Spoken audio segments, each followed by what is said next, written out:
Olá, eu sou Sebastião Salgado e peço a você que se junte a inúmeras pessoas em todo o mundo para fazer um apelo urgente aos dirigentes do Brasil. O que juntou todas essas pessoas durante a pandemia?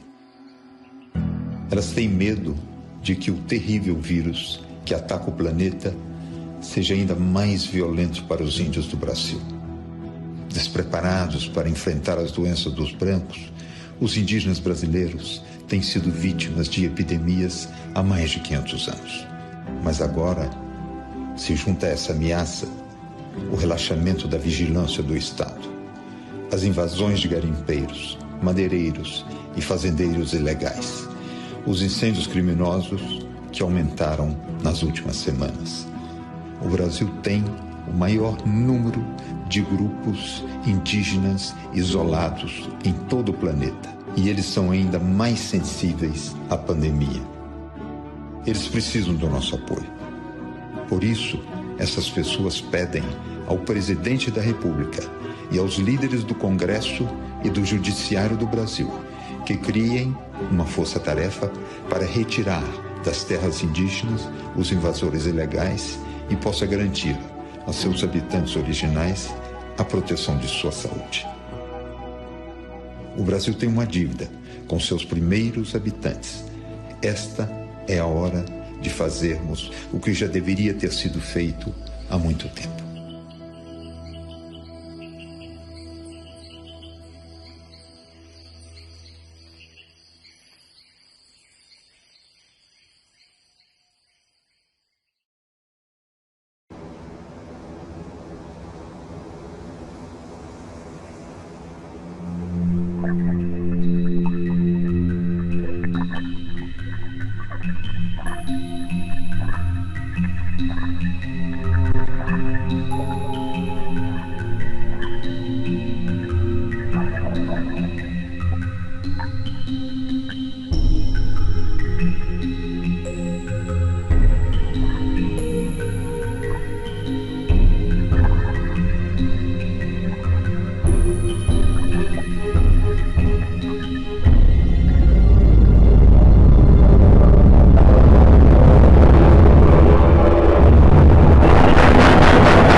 Fortaleza mesmo, toda a biodiversidade dessa área, toda a paisagem que tem aqui, isso tudo é uma raridade na nossa cidade.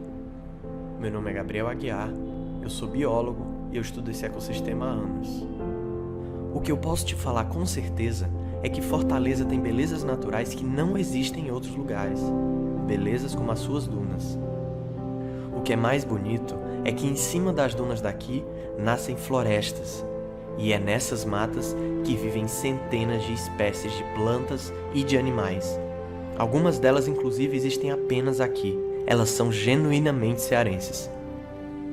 Uma coisa que provavelmente você não sabe é que as dunas têm um papel essencial no ciclo da água da nossa cidade.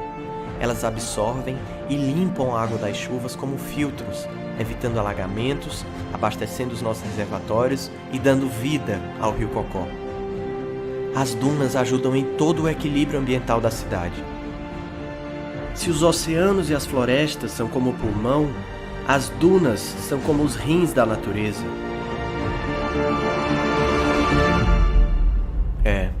As dunas de Fortaleza são fantásticas. Mas vamos parar por aqui. Infelizmente, vou ter que te dar uma notícia triste. Talvez elas deixem de existir. Justamente por toda essa beleza, essa área se tornou um dos metros quadrados mais caros da cidade. Por isso, empresários milionários querem tirar essa área da gente, da população cearense, removendo as dunas para dar lugar a grandes empreendimentos imobiliários. Eles são poderosos, estão aliados com políticos, articulam mudanças na legislação para benefício próprio. Aprovaram uma lei na Câmara dos Vereadores que retira a proteção legal da área. É contra isso que eu luto. E eu não tô sozinho. Eu sou o Bruno, sou biólogo e vou usar a ciência para proteger as dunas. O meu nome é Bia, sou advogada e vou usar o direito para proteger as dunas de Fortaleza. Eu sou o Daniel e, como ambientalista, eu quero trazer você para esta luta. Eu sou Bea, estudante de arquitetura e urbanismo e sei da importância das dunas para a sustentabilidade da cidade. Eu sou Yara, estudante de direito e sei que com a lei podemos garantir a preservação das florestas dunares. Meu nome é Rodolfo, eu sou jornalista e vou denunciar qualquer ameaça às dunas. Somos o Fortaleza pelas Dunas, pessoas que se juntaram para salvar as últimas dunas de Fortaleza. Você também acha que as dunas devem ser preservadas? Pense bem, apenas com você nós vamos conseguir.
Pode. Não, eu quero saber se vocês vão soltar o gado. Hã? Tô mandando parar. Vocês vão soltar o gado? Para. Hã? Para aí. Para aí não, eu vou chegar pra frente.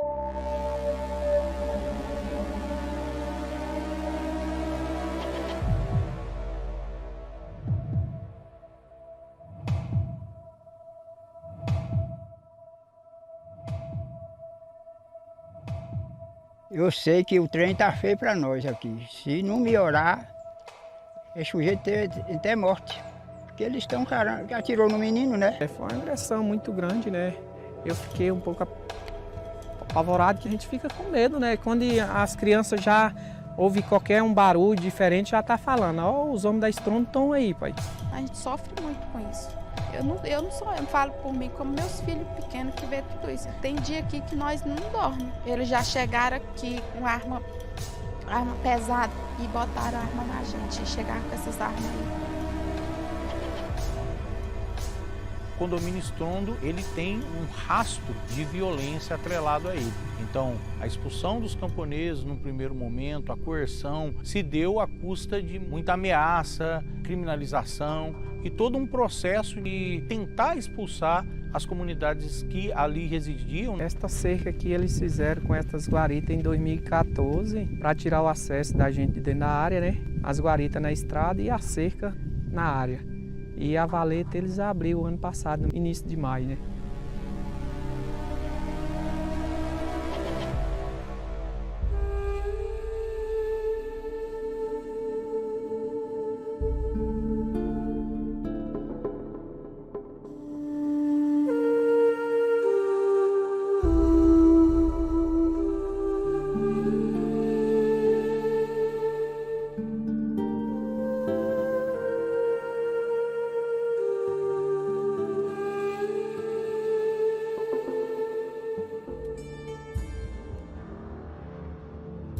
O Cerrado é a savana mais biodiversa no mundo. É o berço das águas do Brasil.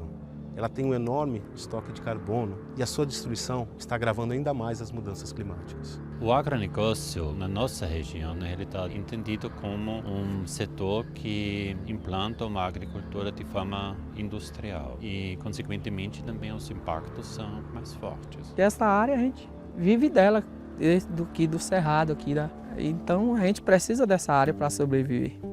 Então, a violência no campo, no Cerrado hoje, é ainda uma realidade e é algo que precisa ser tratado com muita seriedade. As comunidades precisam ser respeitadas, elas estão ocupando esse território há centenas de anos, há muitas gerações, e a grilagem de terras está expulsando de forma muito violenta essas comunidades. Muita gente fala assim que eu tenho muita coragem, né, de enfrentar o que eu já enfrentei, mas mesmo assim eu nunca desisti de viver aqui neste lugar que eu moro e gosto daqui. Nós aqui na Cachoeira não pretendemos sair daqui do lugar nosso. Nós pretendemos morar aqui e para o resto da vida.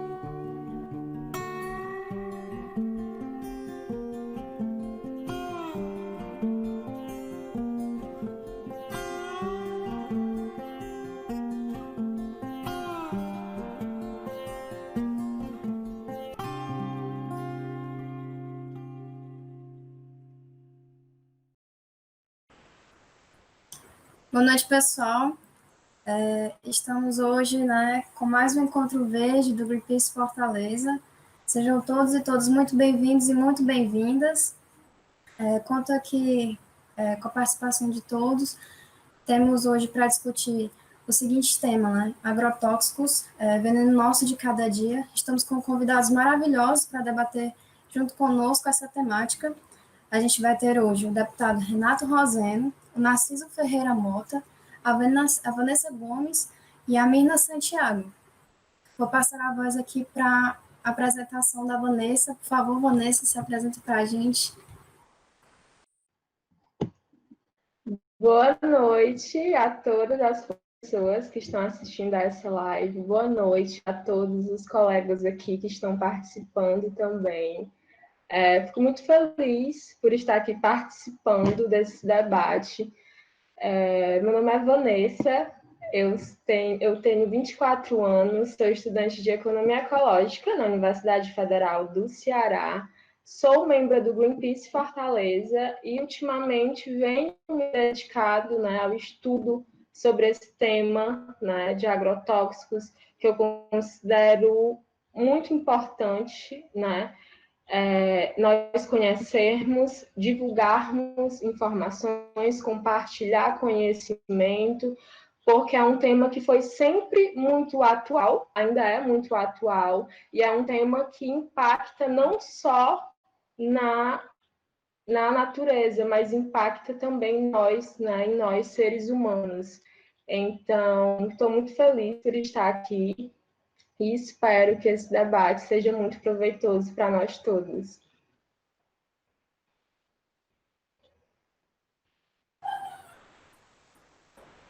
Obrigada, Vanessa. Agora eu passo a voz para o Narciso, para a apresentação dele.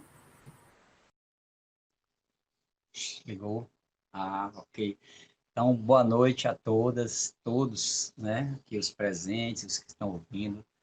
Primeiramente, dizer da felicidade de estar participando aqui com as pessoas tão bonitas, tão interessantes nesse debate, e agradecer principalmente a Vitória que fez esse convite para a gente num tema assim que eu gosto demais, Meu nome é Narciso Mota, sou vegetariano e aprendiz de agricultor, como eu coloquei, já há bastante tempo, porque acredito que essa é a nossa missão espiritual enquanto a gente passa aqui por esse planeta.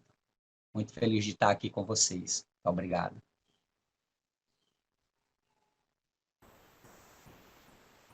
Grande Narciso. Obrigada, Narciso. Agora passo a voz para a Mirna, para a apresentação da Mirna, por favor. Boa noite, gente. Boa noite a todos e todas que estão aqui assistindo esse debate maravilhoso. Meu nome é Mirna, tenho 23 anos, curso Direito, estou formando agora, na verdade, e pesquiso a área de Direito Ambiental direitos sociobiodiversos, principalmente focando aí na área dos agrotóxicos, né?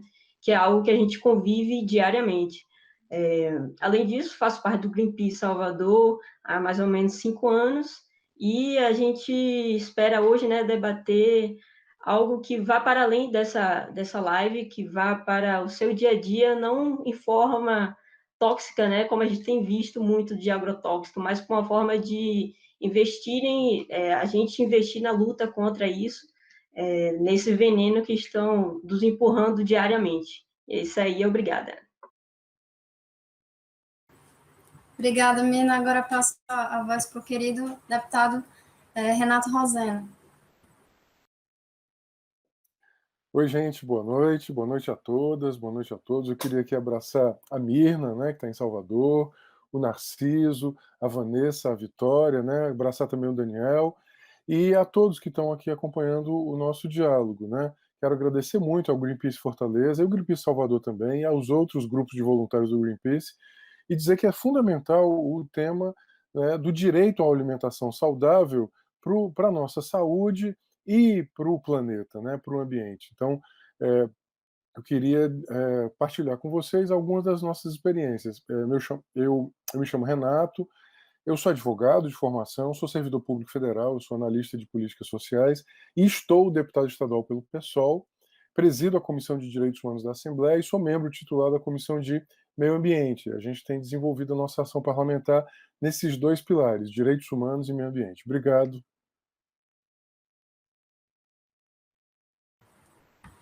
E, pessoal, me chamo Maria Vitória Ricarte, né? Sou estudante de agronomia da UFC, sou ativista do Greenpeace Fortaleza, faço parte do grupo agroecológico da UFC.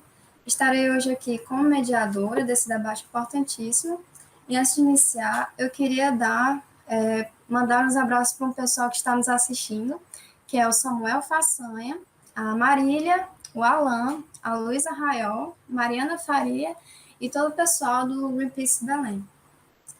Para iniciar, eu queria assim, só enfatizar, né, o quanto é importante a gente estar trazendo esse debate, né, aqui agora, e também manter esse debate ativo para as nossas famílias, nossos familiares, nossos colegas de trabalho, de estudo, né, nossos companheiros.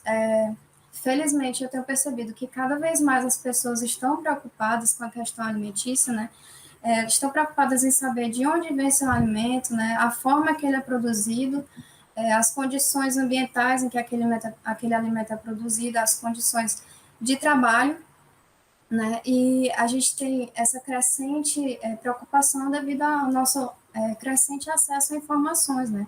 Cada vez mais a gente vem abrindo os olhos, né, para como anda a questão da produção alimentícia, não só aqui no Brasil, mas como no mundo, né? E aí a gente tem muitas coisas a se preocupar, né? A gente tem muito ao que lutar para garantir os direitos nossos e das pessoas que trabalham diretamente com essa produção de alimentos, né? O Brasil, desde 2008, está no ranking, né, entre os países que mais utilizam agrotóxicos no mundo, né? E com o atual governo a gente vem sofrendo muitos retrocessos, inclusive nessa questão dos agrotóxicos, porque ano passado a gente teve aí uma abertura, né, para registro de mais de 460 novos produtos, né, agrotóxicos para serem utilizados na agricultura. E ainda esse ano também, né, mesmo com a pandemia acontecendo, mesmo nesse momento que a gente devia estar mais voltado para a saúde pública, né, para a assistência social, principalmente das pessoas mais carentes, também teve essa questão da aprovação de novos registros desses produtos, né, do início do ano para cá foram mais de 100, e a gente é realmente muito preocupante, né. A gente tem uma agricultura, né, baseada na produção de commodities, né, para exportação. Ela é altamente químico dependente, ela tem uma utilização muito desenfreada desses produtos, a gente não tem uma fiscalização eficiente, né, é uma problemática muito grande que envolve isso, toda essa questão. Se a gente tem uma agricultura que depende, né, de realizar o desmatamento em grandes áreas, em áreas de mata nativa, em florestas tropicais, e retira dali toda a biodiversidade existente, né? A gente causa um desequilíbrio ecológico muito grande, um desequilíbrio ecossistêmico naquele local, para a implantação de uma cultura apenas, né? De uma variedade, uma cultivar. A gente, então, está dando de bandeja, assim, um alimento pronto para determinados organismos que utilizam daquele vegetal, né, para se alimentar, né? Então, a gente vai estar propiciando um ambiente favorável para a multiplicação, desenvolvimento e fixação de determinados organismos naquele espaço, sejam fungos, sejam bactérias, sejam alguns tipos de insetos, né? E aí tem a necessidade de utilização do veneno, né, que convenientemente é chamado pela agricultura convencional, esses seres vivos de pragas, doenças, né, ervas daninhas, e cada vez mais a gente tem a noção do quanto danoso isso é, né, o quanto isso tem a relação direta, né, com a poluição do solo, com a poluição do lençol freático, a poluição das águas, né, causa a mortandade de muitos animais. Tem a questão problemática, né, da mortandade de abelhas, né, que vem crescendo devido ao uso de determinados agrotóxicos.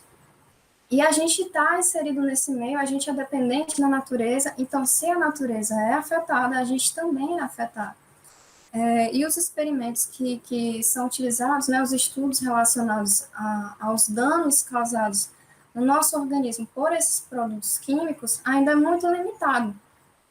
A gente tem, por exemplo, estudos que são relacionados aos danos causados devido a um produto utilizado, sem levar em consideração que os alimentos que a gente ingere têm um mix de produtos, né? São aplicados produtos e mais produtos naqueles alimentos, e a gente não tem noção do que aquele dano pode, do que aquilo ali pode nos trazer de dano, né? Outras problemáticas com relação aos testes em animais de laboratório, né? Os animais muitas vezes são submetidos a apenas uma via de exposição, né? Ou é por via oral, ou é por via de inalação, ou é pela questão da pele, né? Sendo que os trabalhadores do campo, que lidam diretamente com esses produtos, eles têm essas 3 vias ao mesmo tempo expostas, né? Os estudos também não levam em consideração a questão de uma intoxicação crônica, né? É mais estudos em relação à intoxicação aguda, né? O que o organismo vai apresentar como sintoma se o sujeito tiver exposto a um determinado produto um determinado tempo, né? Ou ingerir uma determinada quantidade. A gente esses estudos não levam em consideração a intoxicação crônica, que é aquele convívio que os trabalhadores têm, por exemplo, diariamente com aqueles produtos, né, por longos e longos anos, né? E aí entra uma ciência, né, subsidiada pelo agronegócio que fixa, né, e argumenta muito a necessidade de se utilizar esses insumos, porque sem a utilização deles vai haver uma quebra na economia, vai haver uma diminuição muito drástica da produção de alimentos, as pessoas vão começar a passar fome, etc, etc. E, bem, a gente sabe muito bem que a produção alimentícia no Brasil, né, que sustenta a economia daqui não é voltada para a alimentação da população, mas é voltada para exportação de commodities, né, produção de soja, de milho, de algodão. E, enfim, mas mesmo a gente possuindo essa ciência subsidiada pelo agronegócio, em contrapartida a gente tem também uma ciência que luta, né, pela saúde pública, que luta para nos mostrar a verdade. A gente tem diversos estudos que comprovam, sim, essa associação entre a exposição a agrotóxicos e o surgimento de diversas doenças, como cânceres, malformação, problemas de reprodução. A gente tem como exemplo aqui a professora de medicina, Raquel Rigoto, que tem diversos trabalhos nessa questão, principalmente voltados para populações da região do Baixo Jaguaribe, né, que sofrem muito com a exposição aos produtos químicos. E, enfim, além dessas problemáticas, né, tem muitas outras, né, a questão da tomada de terras, né, da posse por grandes fazendeiros, retirando comunidades, povos tradicionais, povos indígenas daquele espaço, né, e a questão do desmatamento, poluição, como a gente já falou, e a questão que está relacionada à nossa saúde. Então, sim, merece ser debatida, é uma questão que a gente tem que tratar sempre, e sim, tem como a gente reverter essa situação, existe uma agricultura, existem várias técnicas que se utilizam de meios para evitar o uso desses produtos, existe uma agricultura que não utiliza desses produtos, existe sim um meio de fazer uma agricultura mais sustentável, né? E a agroecologia é uma delas, né? A agroecologia é mais do que ciência, né? Mais do que uma forma de produção, ela vem como uma luta. Ela vem como uma luta pelos direitos às terras, pelos povos tradicionais, o direito pela soberania e segurança alimentar, o direito a um comércio justo, né? O direito a uma vida digna dos trabalhadores, e é um direito que a gente precisa, né, de conservação do meio ambiente e de proteção dos seres, de todos os seres vivos. Nós estamos inseridos nesse organismo gigantesco, né? É tudo uma coisa só. Com relação finalizando aqui minha fala, queria mandar mais abraços aqui para o pessoal que está nos assistindo, que é a Valnice Brito, a Lance Drais, o Wellington, a Nick do Verde Luz, que sempre está aqui acompanhando a gente, e o pessoal do Gauss, que é o grupo que eu participo. Valeu, galera, pela presença. Agora eu passo a fala para nossa companheira Vanessa, para falar um pouco mais sobre essa questão problemática no país. Sim, boa noite novamente.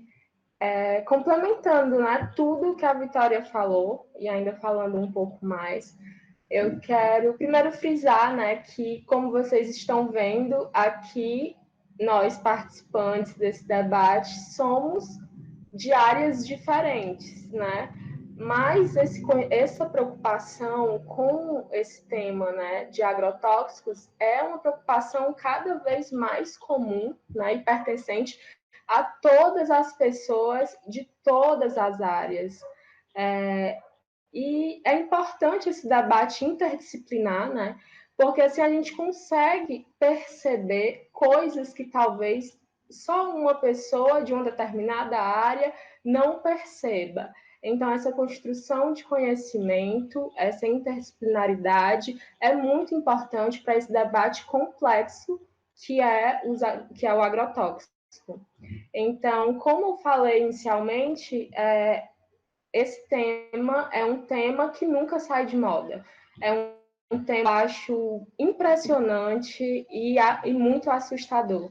Desde a década de 50, né, a preocupação com esse tema, com esses produtos químicos, teve seu auge com um livro que é um best-seller, né, de uma bióloga marinha chamada Rachel Carson. Não sei se vocês já escutaram falar, mas é uma indicação que estou dando também. Então, nesse livro, ela fez a denúncia, né, denunciou, mostrou-se suas preocupações sobre esse tema, sobre o uso indiscriminado de agrotóxicos e sobre todos os males que ele poderia causar, não somente ao meio ambiente, não somente aos ecossistemas, mas a nós, seres humanos.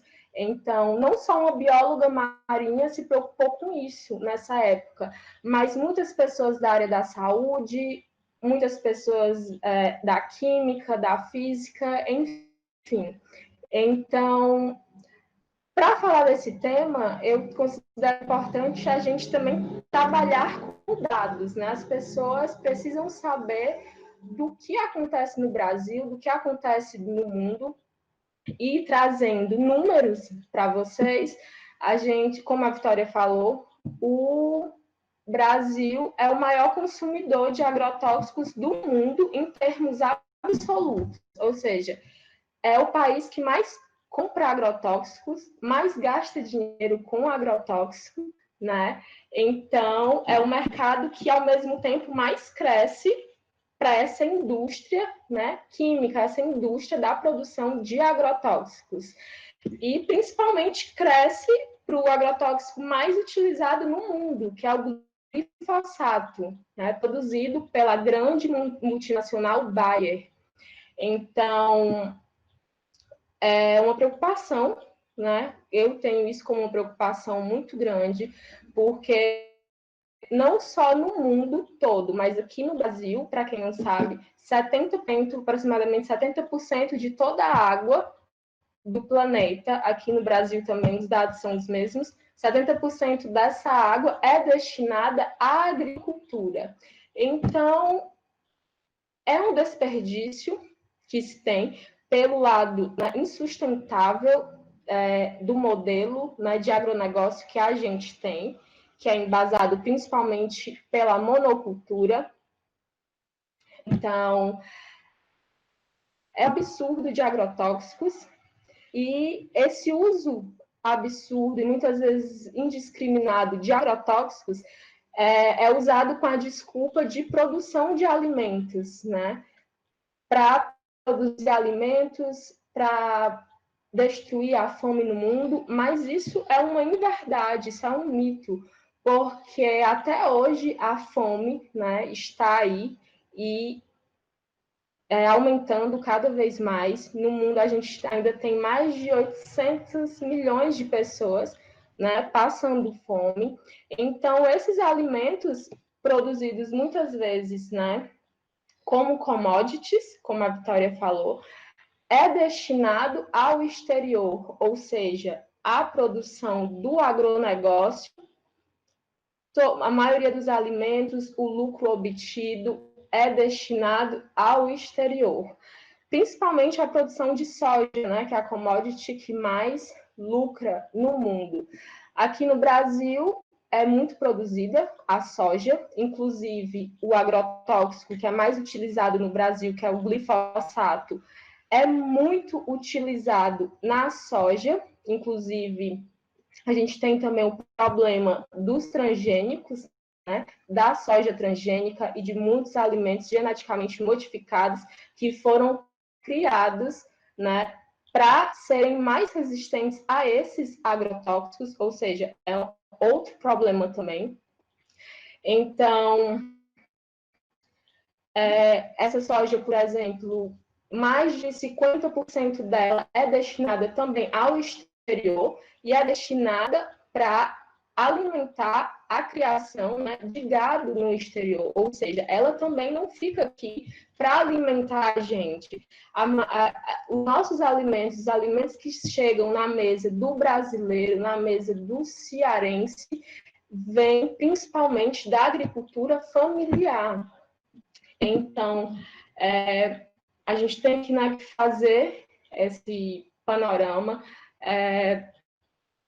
mostrar esses dados, ver como, mostrar como esse modelo de agronegócio é insustentável e causa, como a Vitória falou, um alto desequilíbrio ecológico por vários motivos. Como eu falei, o agronegócio no Brasil é mantido praticamente pela monocultura. Sem monocultura, é como se não houvesse, né, agronegócio. Então, com o problema da monocultura, a gente também tem problema de perca de biodiversidade, e é essa perca de biodiversidade que empobrece o nosso solo. E se a gente empobrece o nosso solo, a gente tem perda de micro-organismos, de seres vivos vitais, né, muito importantes para o desenvolvimento, para o equilíbrio do nosso solo, para o equilíbrio dos agroecossistemas.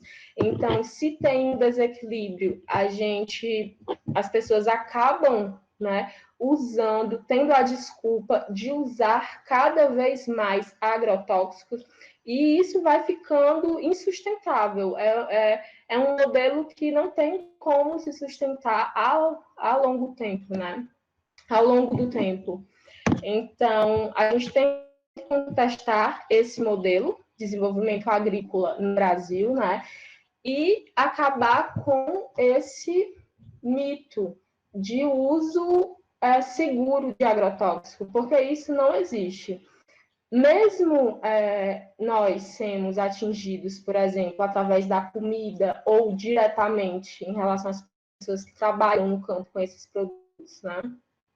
Mesmo nós sendo atingidos com pequenas parcelas desses produtos, esses produtos são bioacumulativos, ou seja, eles têm capacidade de se acumularem no nosso organismo, assim como no organismo dos animais, assim como nos tecidos das plantas. Então, a longo prazo, mesmo que imediatamente a curto prazo nós não consigamos ver um impacto negativo, a longo prazo a gente tem sim já vários estudos e comprovações, né, que mostram isso, os prejuízos que os agrotóxicos causam não só nas pessoas, mas em todos os recursos da natureza. Inclusive, muitas substâncias desses produtos são encontradas na nossa água, inclusive na água que a gente consome, né? Então, é uma preocupação cada vez mais constante e que o modelo de agronegócio vem para intensificar cada vez mais. Então, é isso.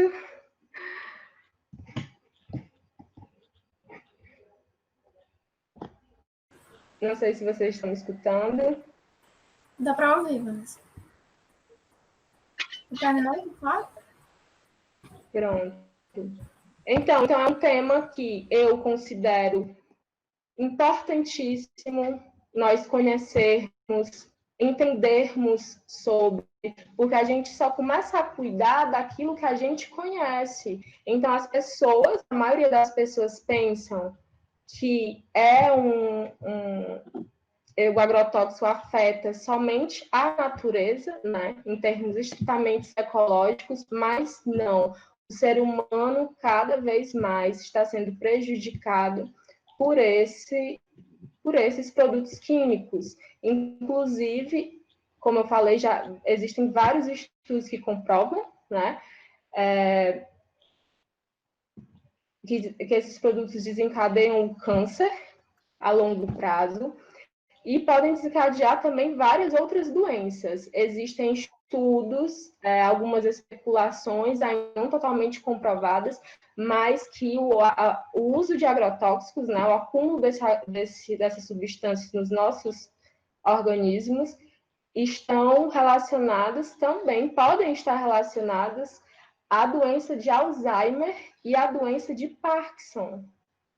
Então, é um tema que, repetindo, eu considero importantíssimo, imprescindível debatermos, né, e trazermos todas as visões, todos os campos de conhecimento voltados para a gente disseminar todas as informações possíveis sobre ele a todas as pessoas.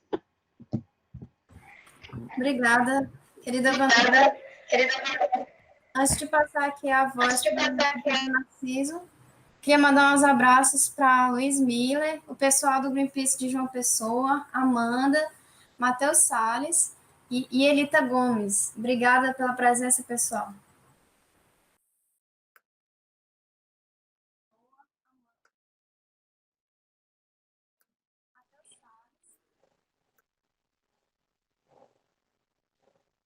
Passou para mim? Sim, Narciso. Obrigado. Então, boa noite a todas e todos, né? De novo aí, para quem chegou novamente, para quem chegou agora, né? Eu fico muito feliz com essa fala de vocês, né? Da Vanessa, que conversou agora, a Vitória, então, contou a história todinha. Já estou feliz, eu digo, esse nosso grupo agroecológico da UFC está bombando, fazendo cada vez mais esse trabalho importante de fazer pensar e construir esse conhecimento, né? Como a Vanessa também disse aqui, a gente veio para uma troca de conhecimento, então, depois que vocês duas falaram, eu fico até encabulado, vou falar o quê, né? Então, contar alguns detalhes, né? Eu sou meio esquisito a história mais técnica e científica, por isso tentei buscá-la, porque eu gosto de uma história mais informal, e a Vanessa contou umas histórias assim que eu achei fundamental. Dentro dessa nossa atividade aqui de troca de conhecimento entre nós e as pessoas que estão escutando, que estão vendo a gente, no começo a Mirna falou uma história importante, que é que a gente vá além do debate, e é essa a proposta que eu deixo aqui para todos nós, né? Como é que a gente vai fazer além do debate, mas dentro do puro tema dos agrotóxicos, veneno nosso de cada dia, né? A Vanessa falou eu falar em português, né? A portuguesada, Raquel Carson, que fez o livro Primavera Silenciosa. Então, eu procurei aqui na biblioteca, acabei não achando para colocar na hora que tu falou, achei massa, porque é o chamado seminal, né? De mostrar para o mundo, de forma técnica e científica, esses perigos dos agrotóxicos. É tanto que tem... eu ia começar esse papo falando assim, ó, no tempo dos druidas, né, e dos alquimistas que começaram a trabalhar com o ácidos fosfóricos, e daí veio os organofosforados e tal, ia botar esse linguajar, né, dos agrônomos, mas achei muito legal como ela colocou a Ellen Carson, que eu já tinha escrito aqui, quando de 59 a 61 ela escreveu o livro Primavera Silenciosa, o chefe dela do MIT, falando com o presidente Kennedy, ele soube dessa história e disse, rapaz, esse negócio é sério, e o chefe do MIT disse, ela é uma das nossas melhores pesquisadoras. Aí o presidente falou assim, pois faz um relatório desse negócio aí de agrotóxico para mim.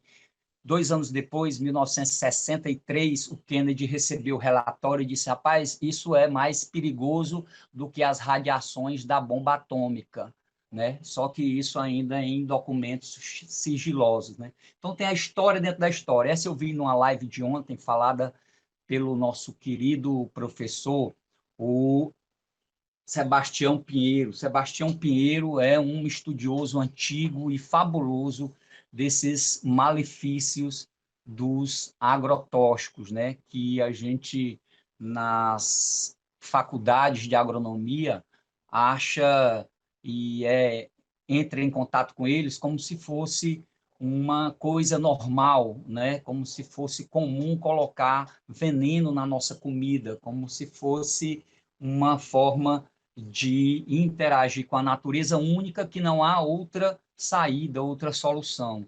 Então, isso sempre me deixou muito assustado e avesso a entrar na faculdade para aprender a usar veneno. Então, antes, por isso que eu gosto de deixar na minha apresentação, vegetariano e aprendiz de agricultor. Ainda me tem uma certa recusa a botar agrônomo, engenheiro agrônomo, porque o que é dado a gente, de forma mais técnica, entre vários outros conhecimentos, é como conseguir, na grande maioria das vezes, recurso de grana de animal ou planta o máximo possível por metro quadrado. Então, eu sinto essa história na maioria dos nossos estudantes de agronomia, e isso é muito ruim.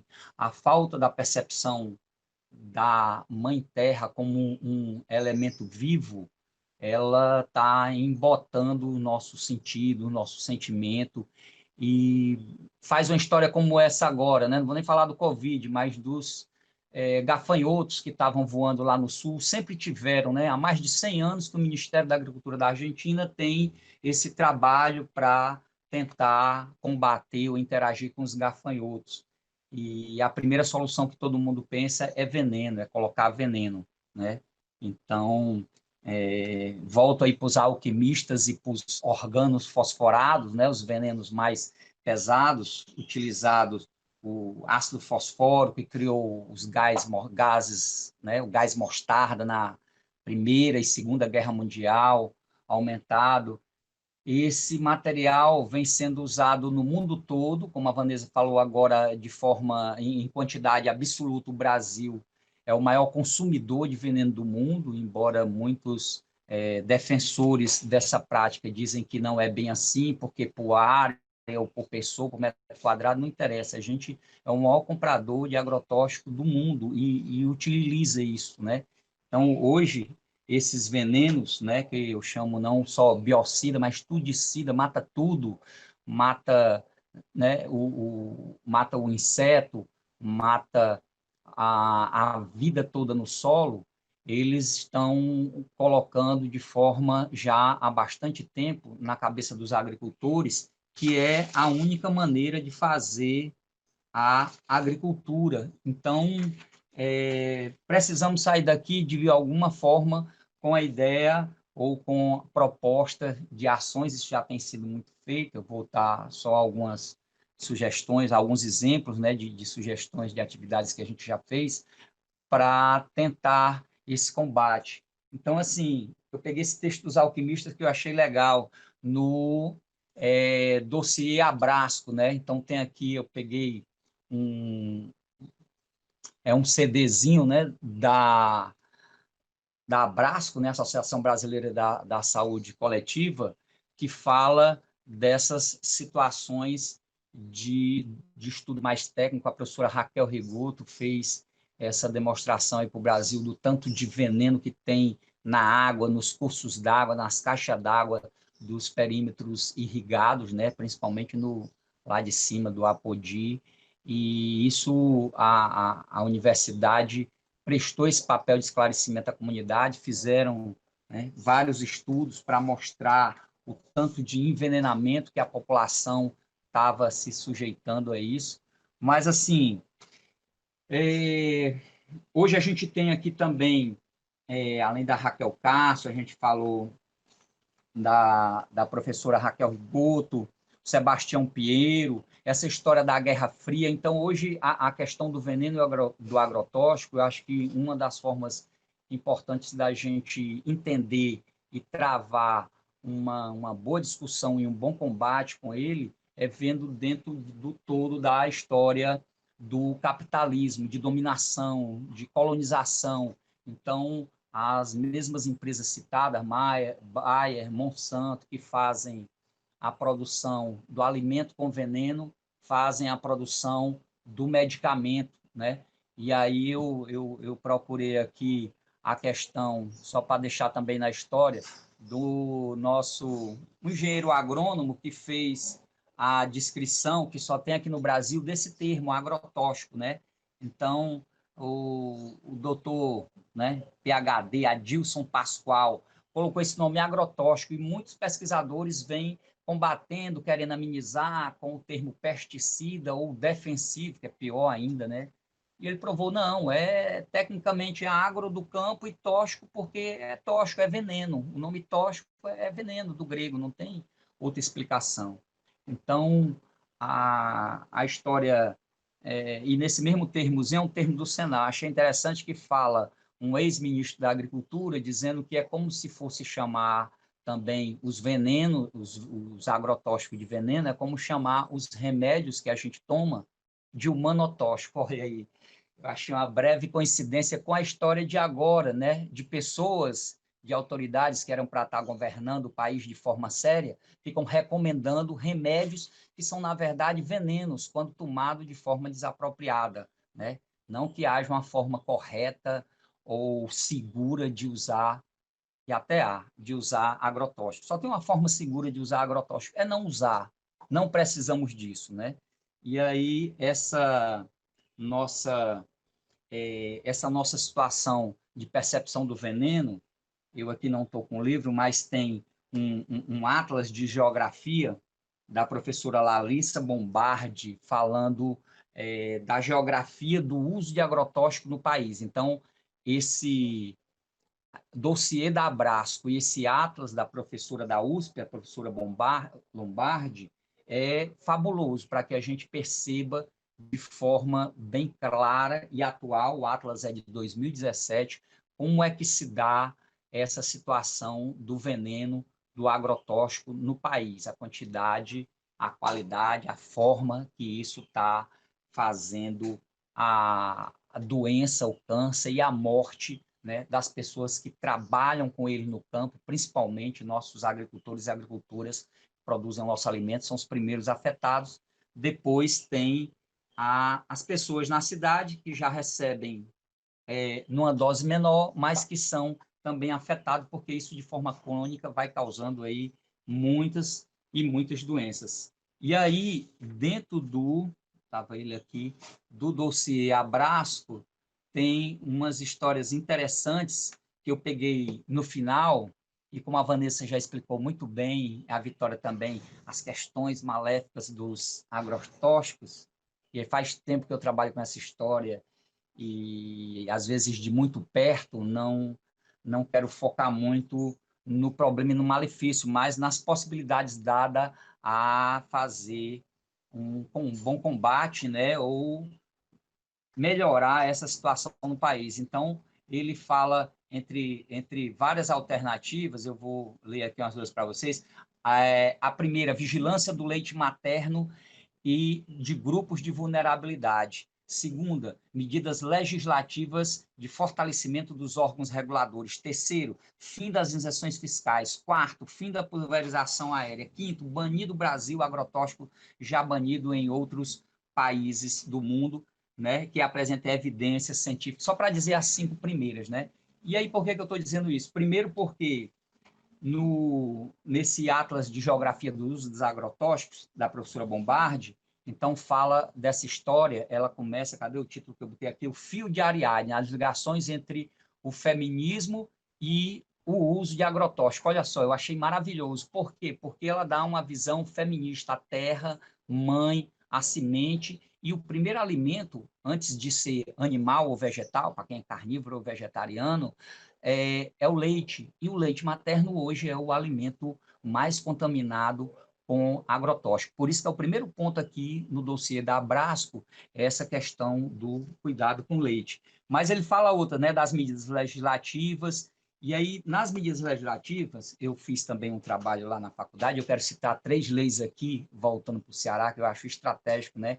E no campo político, uma lei que foi criada, instituída a Semana Estadual de Incentivo à Agroecologia, né? Pelo ex-deputado estadual Antônio Carlos, do PT, que é a saída para fazer frente a essa quantidade de veneno e agrotóxico, a agroecologia. Então, a agroecologia é uma ciência, é uma forma de vida, é um movimento social, é pesquisa e é prática, experiência, vivência dos povos dos campos, dos índios, dos quilombolas. Então, ela tem que ser exaltada. Tem outra lei importante, né, que é essa de janeiro de 2019, a Lei 16.820, do companheiro Renato Roseno, que fala vedada a pulverização aérea de agrotóxico na agricultura do estado do Ceará. Eu fiz questão de botar, Renato, essa lei aqui no meu trabalho. E, por último, já no final do ano passado, em dezembro de 2019, uma lei que determina que a merenda escolar fornecida para alunos da rede pública deverá incluir alimentos orgânicos de base agroecológica, de autoria do deputado Elmano de Freitas.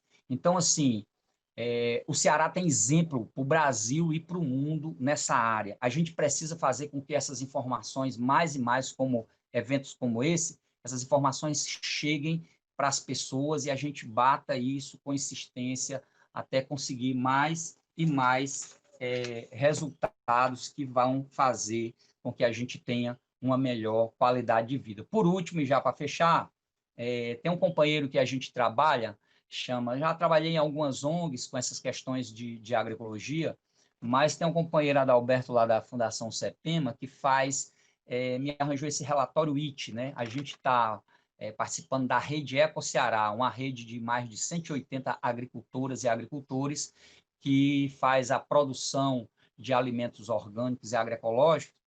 E nesse relatório, com pesquisadores da Universidade de Estocolmo, especialista em mudanças climáticas, e um professor da Faculdade de Medicina de Harvard, falando que, para resumir, ou a humanidade consegue, até 2050, reduzir em 50% o consumo de carnes e açúcar branco, dobrar o consumo de vegetais, nozes, verduras e frutas e diminuir também na metade o desperdício de alimento, ou a gente não vai deixar um planeta possível de ser habitado para as próximas gerações. Então, a questão do agrotóxico é fundamental para que a gente consiga mexer no modelo de produção, mas para isso a gente tem que trabalhar também com o nosso individual e coletivo modelo de consumo. Que modelo de consumo a gente está propiciando quando a gente, na hora do café da manhã, come um pãozinho branco, no almoço come um macarrão e na janta vai pedir uma pizza, porque a gente esqueceu de comer a macaxeira do nosso avô aqui nordestino que planta, a batata doce, o jerimum e o gergelim. Então, os nossos hábitos individuais, tramados e trabalhados de forma de uma luta coletiva, a gente consegue mudar essa história para melhor. É essa a minha primeira ideia para todo mundo. Muito obrigado. Obrigada, Narciso. Que riqueza que a gente está tendo nesse debate, né? Tantas falas, tantas informações, tantas questões para a gente refletir.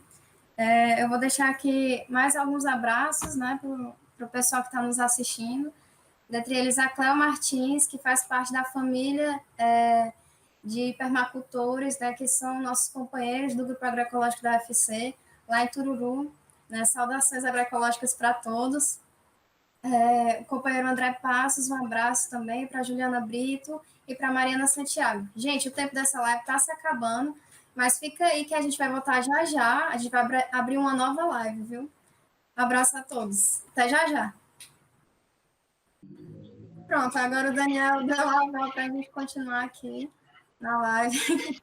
Agora, de verdade, vou passar a fala para a companheira Mirna, né?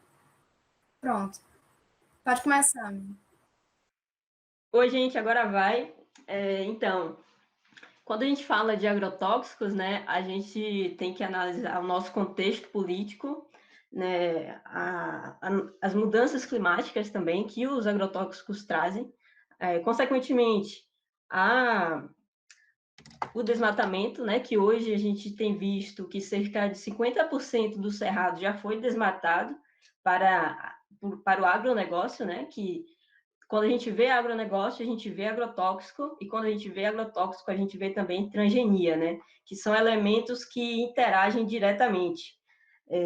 Então, são muitos contextos, né, também de soberania alimentar e segurança nutricional, quando a gente trata de agrotóxicos, que acaba tendo uma teia de elementos muito complexa. Então, eu selecionei mais o contexto político e os agrotóxicos para que a gente trabalhe hoje aqui de uma forma mais clara, partindo também do objeto de estudo que a gente deve ter quando a gente pensa em agrotóxicos, que é o novo marco, né, que saiu em 2019, sobre as classificações, rotulagem de agrotóxicos, né, pela Anvisa. Assim, a gente tem que entender que o governo, desde do golpe que a gente teve em 2015, ele veio com a pauta de flexibilização normativa em relação aos agrotóxicos de maneira muito agressiva, né? Porque a gente viu que desde 2015, acho que, na verdade, 266 agrotóxicos foram liberados, o que já foi um avanço, né, enorme de liberação de agrotóxicos, e de lá para cá, apenas em 4 anos, hoje a gente já tem, em 2019 foram 474, e de 2019 para cá, são cerca de 634 agrotóxicos liberados aqui no país com esse governo Bolsonaro, né? Então, a gente vê que essa liberação está sendo muito agressiva e, junto a essa pauta, né, do agronegócio e do agrotóxico, a gente viu que veio junto esse novo marco que foi publicado pela Anvisa. E esse novo marco é muito importante, não só para os estudiosos, né, da área do meio ambiente, mas para nós, né, cada um de nós que estamos em casa, porque vai nos afetar.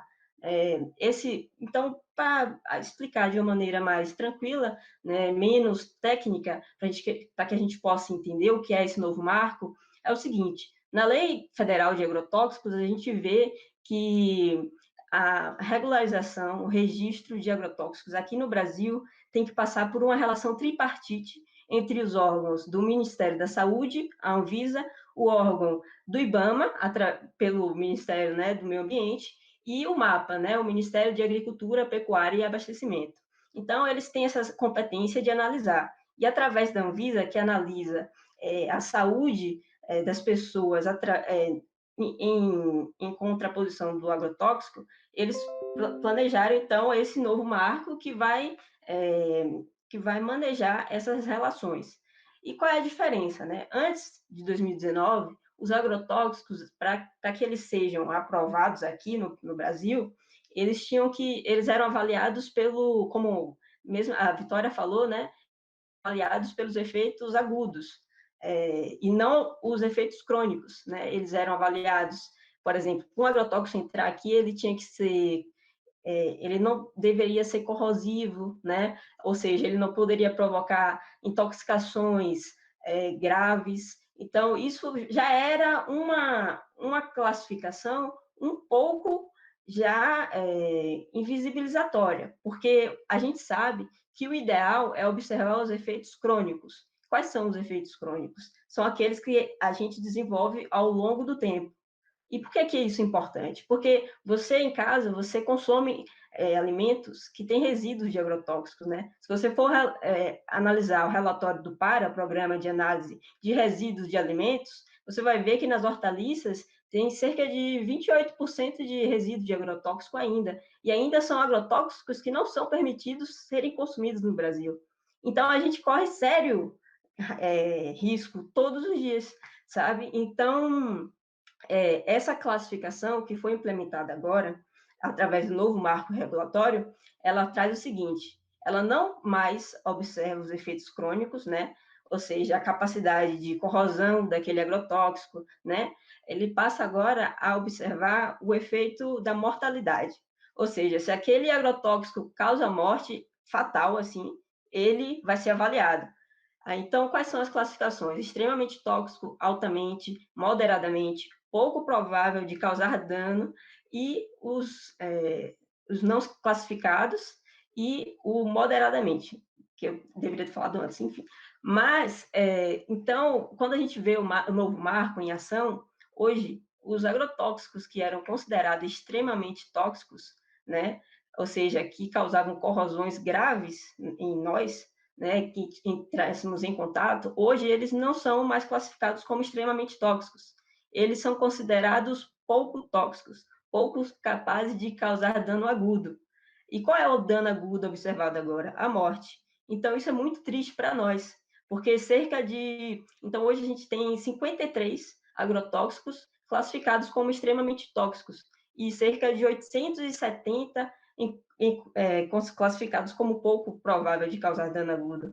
Então, isso acaba invisibilizando o poder desses produtos tóxicos que a gente vai acabar consumindo na nossa mesa. Então, outra questão também que o novo marco trouxe é a nova bula e rotulagem que eles vão ter, né? E isso vai afetar diretamente os produtores rurais, né? Principalmente os trabalhadores rurais, que são vítimas diretas desse uso de agrotóxicos, né? E eles vão passar, então, a trabalhar, a manejar produtos que vão ter ali, não vão ter mais aquele símbolo da caveira, né? Não vão ter mais esse símbolo, e suas palavras de alarme, como, por exemplo, cuidado, veneno, vão ser retiradas também. Então, a gente sabe também, de acordo com o boletim, né, de avaliação do índice de escolaridade das pessoas do campo, são muito menor. Então, aquela etiqueta, né, aquela rotulagem, ela vem com o propósito de educar, de pedagógico, né, de trazer o que eles não têm, de saber que aquilo é muito perigoso. Então, a partir do novo marco, isso é tirado, o que deixa o produtor, aquele que está manejando, aquele trabalhador, muito mais vulnerável a manejar a manejar o produto de forma mais inconsequente, né? Por outro lado, quanto menos restritiva essa classificação, mais agrotóxico a gente vai ter registrado, o que a gente já observou, né, que cerca de 634 já são classificados, já são registrados. Então, a gente tem uma classificação mais branda, que vai trazer mais agrotóxico, e quanto mais agrotóxico no campo a gente tem trabalhadores intoxicados, né, o índice de suicídio com agrotóxico é altíssimo.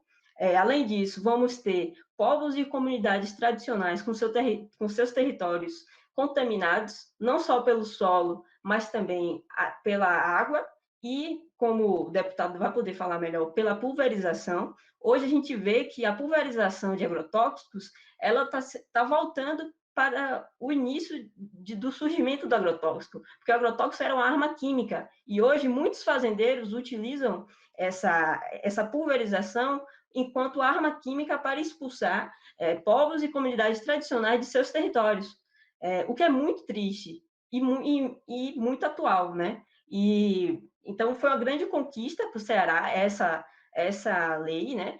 Enfim, bom, e outro impacto direto são na biodiversidade, né? Que a gente já tem visto de forma, pode-se dizer, indireta. A biodiversidade, a gente já perdeu grande parte da Amazônia, né? Do norte. Estamos perdendo, né, o cerrado agora, com o grande desmatamento para a monocultura e, consequentemente, o uso de agrotóxicos, e, além disso, a gente perde aquela biodiversidade de insetos, né, de abelhas. A gente viu que mais de 500 bilhões de abelhas morreram com o uso de agrotóxico, inclusive da pulverização de agrotóxicos. A gente vê que a transgenia aumenta e, com isso, as sementes que tem uma diversidade biológica diminui, então vão ser sempre aquelas sementes modificadas para aguentar os agrotóxicos, né? Principalmente o glifosato, é o que a gente tem mais visto. Inclusive, em 2019, o glifosato foi reconhecido pela OMS enquanto um agrotóxico cancerígeno, e o Brasil, que já tinha 10 anos sem reavaliar, avaliou e não concordou com o relatório da OMS e disse, então, que ele não era cancerígeno e reavaliou e agora está em vigência, né? E isso é muito triste para a gente. Então, a gente pode analisar que existe uma flexibilização normativa muito grande e se reflete nesse novo marco regulatório, e é importante a gente trabalhar ele na nossa vivência, não só como algo técnico, porque se você for analisar, é muito técnico, tem palavras muito técnicas, mas vai abordar a gente no nosso dia a dia. Então, quando a gente traz o tema agrotóxicos, o nosso veneno no dia a dia, a gente vai reparar que quanto mais agrotóxico no campo, mais agrotóxico no nosso prato. Os resíduos de agrotóxicos são altíssimos. A água que a gente tem hoje é cerca de 300 vezes mais de glifosato do que na União Europeia, por exemplo. O Narciso citou a Larissa, que traz o mapa geográfico, ela é brilhante nisso. Ela foi uma das únicas pesquisadoras que eu percebi que falou sobre o novo marco regulatório. Ela é muito atual. E, assim, para a gente fechar, eu não contabilizei meu tempo, Vitória, mas para fechar, a gente tem uma expressão que o nosso pesquisador aqui da UFES, o Kleber Folgado, ele fala que o Brasil é uma lixeira tóxica, né? Que todas as indústrias, produtos de agrotóxicos que na União Europeia, nos Estados Unidos, não são mais utilizados, vêm para cá. Que aqui a gente tem incentivo fiscal, aqui é tudo liberado, sabe? É um paraíso para eles. Então, e isso é muito triste para a gente. Por outro lado, a gente tem que lembrar também, né, da nossa soberania alimentar, da nossa soberania enquanto povo. A gente sabe que o direito coloca na nossa Constituição que o poder emana do povo, então a gente tem que segurar a nossa soberania, e é uma coisa que o autor, né, aquele autor das Vias Abertas da América Latina, ele fala muito sobre a soberania alimentar começa pela boca, né? Então, a gente tem que lutar a partir daí. E é isso. Muito obrigada. Obrigada, Mirna. Grandes informações. Realmente é uma situação muito preocupante que a gente vem enfrentando, né? Se a gente já tinha uma problemática grande com relação a isso, né? Agora é que a gente se encontra ainda mais sobre os ataques, né? Antes de passar a fala para o nosso deputado, Renato Roseno, vou aqui dar mais abraços para a galera que está nos assistindo. A Laís Gomes, né? A Mia do Greenpeace Salvador, e o Daniel disse que também está mandando um abraço para ela. A Valnice Brito, a Thaís do @Mundo da Thaís, Thaís com TH, gente, e a Angelita Santiago. Agora eu passo a voz para o Renato Roseno. Tá bom. Pessoal, boa noite mais uma vez, né? Obrigado, Vitória. Agradeço aí mais uma vez ao Greenpeace Fortaleza, ao Greenpeace Salvador. Abraçar também a Vanessa, o Narciso, a Mirna, o Daniel, estão aqui nesse debate. Eu queria só contribuir em duas questões, né? Em primeiro lugar, concordando com toda a crítica do pacote tecnológico que o agronegócio tem vendido desde a chamada auto-intitulada Revolução Verde, no final da Segunda Guerra, né? A Revolução Verde ela foi vendida como revolução, mas na verdade ela foi uma destruição, ela foi um gigantesco retrocesso. Revolução Verde hoje é agroecologia. Revolução Verde seria produzir alimentos saudáveis sem a utilização desse pacote tecnológico. É muito importante que o internauta que está nos vendo agora ele compreenda, né, os grandes interesses em torno do monopólio do alimento. O alimento que a gente come hoje ele é fruto de um processo muito grande de monopolização das sementes, dos fertilizantes químicos, cuja base é a indústria petroquímica, e também dos chamados insumos, né? A mecanização, que são pouquíssimas grandes fábricas que dominam a mecanização, e aquelas que vendem os agrotóxicos, os venenos. Na verdade, inclusive, a transgenia e o mercado de agrotóxicos eles estão intimamente ligados, né? Quem vende veneno também vende semente geneticamente modificada. Então, a indústria do alimento ela passa por um processo de monopolização muito grande a partir da Segunda Guerra, e isso foi ideologicamente vendido como Revolução Verde. O grande argumento era produzir mais para matar a fome das pessoas. Isso é uma gigantesca mentira. As pessoas passam fome não é porque havia pouco alimento. As pessoas passam fome porque a estrutura da sociedade capitalista é uma estrutura produtora de pobreza, produtora de desigualdade e produtora de concentração da riqueza. Você tem muita gente passando fome porque é pobre, não é porque falta terreno ou porque falta alimento. Então, eu acho que esse é o grande problema. O pacote tecnológico do agronegócio, que auto-intitulou-se de Revolução Verde, ele, na verdade, ele tem causado destruição da biodiversidade de forma gigantesca. Ou seja, você tem florestas tropicais, você tem ecossistemas inteiros que foram destruídos, né, nesses últimos 75 anos. Eu estou fazendo o marco aí do final da Segunda Guerra para cá. Então, você teve, né, muita destruição, desde destruição de micro-organismos que eram fundamentais para o equilíbrio dos solos, né, a destruição de ecossistemas muito complexos, muito grandes. Então, além disso, o passivo ambiental ao passivo na saúde pública, né?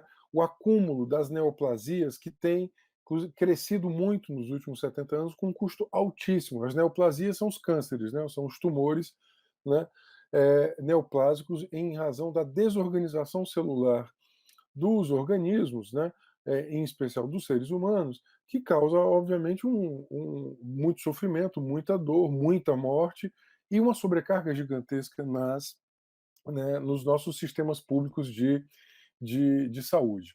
Bom, a quem interessa manter esse modelo? Interessa exclusivamente ao grande agronegócio e ao mercado financeiro. E eu queria abrir um parênteses de um ponto que ainda não foi tocado, né, concordando com tudo que vocês já colocaram, é importante, né, destacar que há uma íntima ligação hoje entre o grande agronegócio, ele é transnacional, ele está vinculado às indústrias petroquímicas, por causa dos fertilizantes químicos, à indústria da química fina, né, a indústria da genética, ele gera dependência, por exemplo, a semente geneticamente modificada de milho da Monsanto, ela produz 3 espigas, só que ela é híbrida.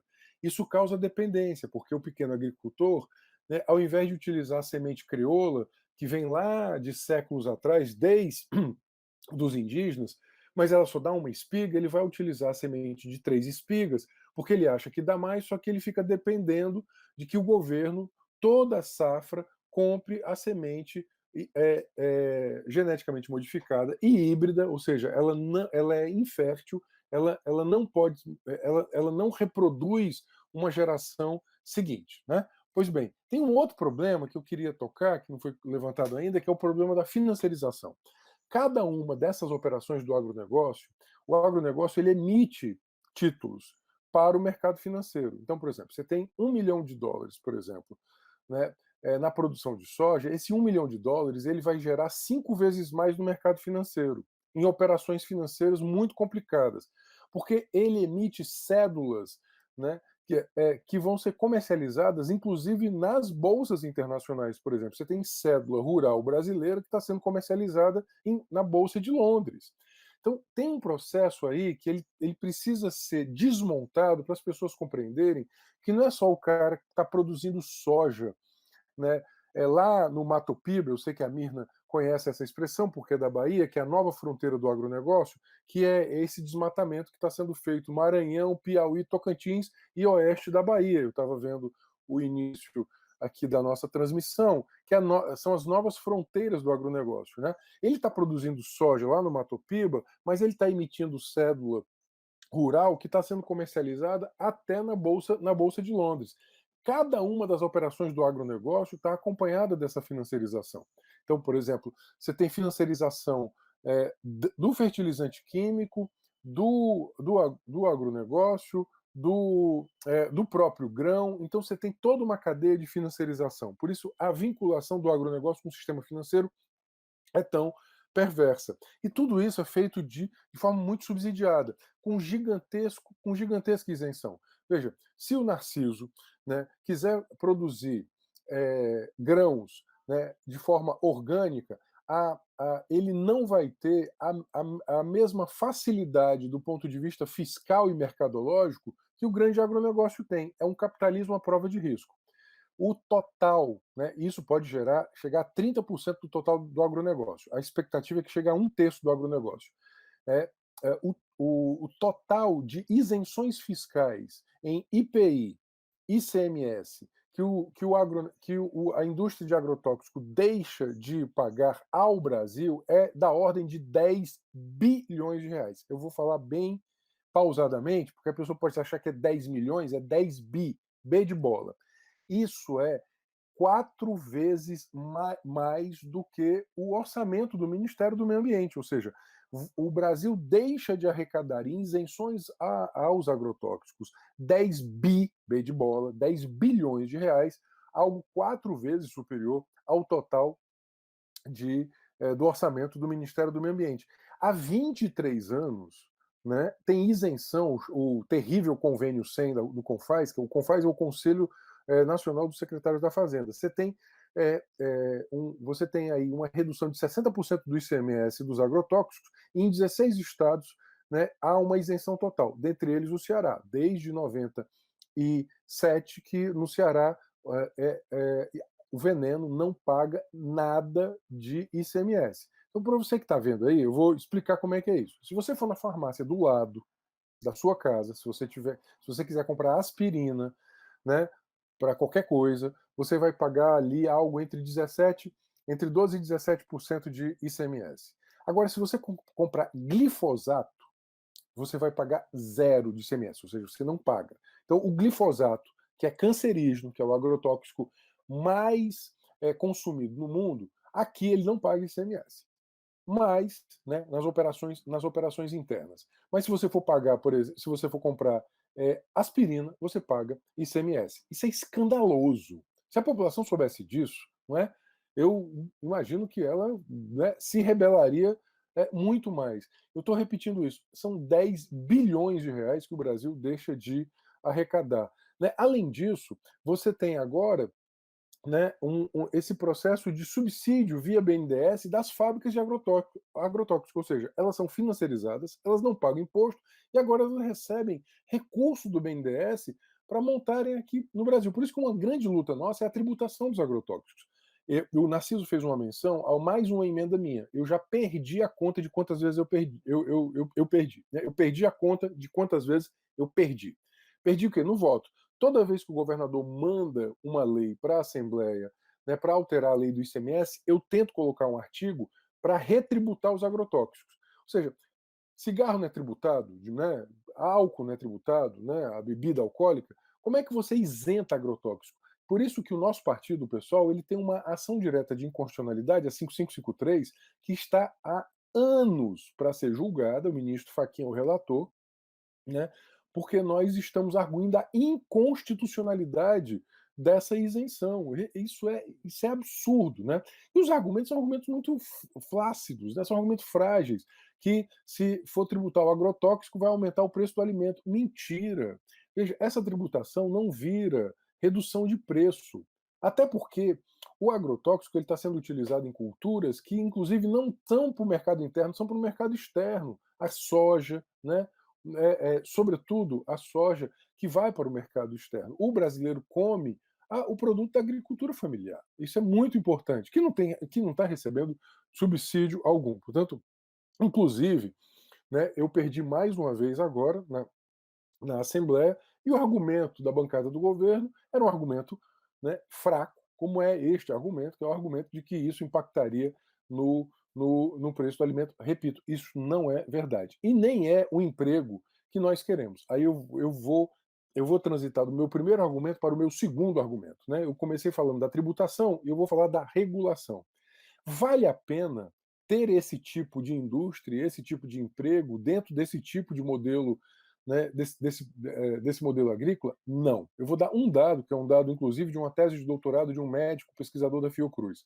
Para cada dólar gasto em agrotóxico, o SUS brasileiro, ou seja, o Sistema Único de Saúde, gasta 1,25 dólar e 25 cents em tratamentos de intoxicação aguda. Veja, eu estou falando de tratamento de intoxicação aguda, não estou falando nem de câncer. Nem de câncer. Ou seja, o SUS brasileiro paga muito mais, gasta muito mais em tratamento de intoxicação por causa do agrotóxico do que inclusive a indústria de agrotóxico gira no país. E não é uma indústria que distribui riqueza, ela concentra riqueza, porque são, sobretudo, né, grandes transnacionais. Como elas são grandes transnacionais, elas têm muita pressão no marco regulatório. Aí eu vou para o meu segundo argumento, que é a flexibilização do marco regulatório. A Mirna já tocou nisso, eu queria concordar com ela, mas eu queria avançar num tema que é o banimento dos banidos. O marco regulatório brasileiro ele já era flácido, porque ele permitia a existência no Brasil de 22 princípios ativos que vão produzir mais de uma centena de produtos, né? O mesmo princípio ativo ele pode produzir muitos produtos. Você tem aí um conjunto de princípios ativos que já foram banidos na Europa e nos Estados Unidos, né? O sulfaxiflor, por exemplo, que é um neonicotinoide, que ele é extremamente danoso às abelhas, ele não é mais consumido na Europa. Então, veja, a Bayer, que é uma grande transnacional da química, ela faz do Brasil, né, um grande depósito dos seus resíduos. Aquilo que ela não consegue mais comercializar na Europa Central, porque já foi banido, né, está sendo comercializado aqui. Então, uma bandeira importante para nós é essa, é o banimento dos banidos. Aquilo que foi banido em outros lugares tem que ser banido aqui. Foi por isso que nós fizemos a luta gigantesca pelo banimento, né, da pulverização aérea. Né? Ou seja, aumentar o marco regulatório. Vamos lembrar que o Ceará tem um mártir do combate à pulverização aérea e, em sua homenagem, nós batizamos a nossa lei de Lei José Maria do Tomé. José Maria do Tomé, para quem não é do Ceará, era um camponês ambientalista que ele lutava contra a pulverização por avião de veneno na Chapada do Apodi. Chapada do Apodi, até os anos 90, era um local de pequena agricultura. O governo entrou com a sua contra-reforma agrária através dos projetos, né, de fruticultura irrigada para a exportação, ou seja, o americano, o holandês, o alemão comem manga, abacaxi, melancia e melão produzidos com fruticultura irrigada aqui do estado do Ceará, mediante muito fertilizante químico e muito agrotóxico, que era pulverizado por avião. O Zé Maria do Tomé fez essa luta. Em 2009, o município de Limoeiro do Norte, na Chapada do Apodi, ele aprova uma lei municipal proibindo a pulverização aérea.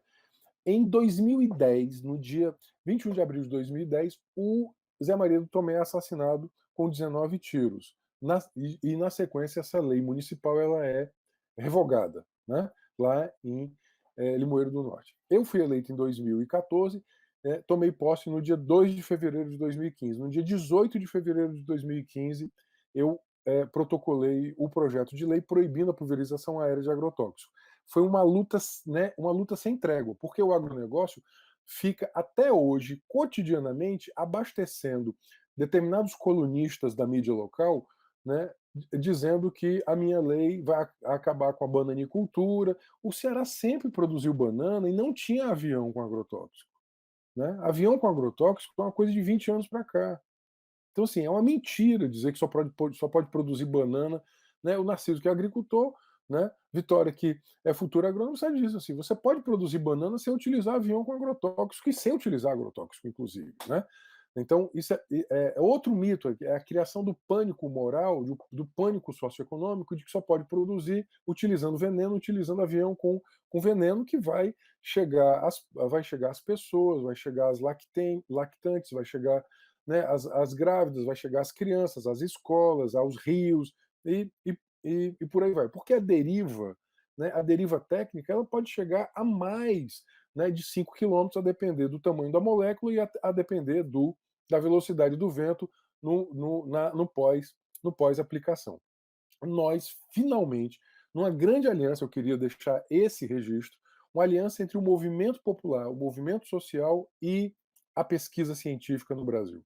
Vocês citaram aí a professora Raquel Rigoto, a professora Larissa Bombardi, todas essas professoras, né, eu quero citar também o professor Pinhatari, lá no Mato Grosso do Sul.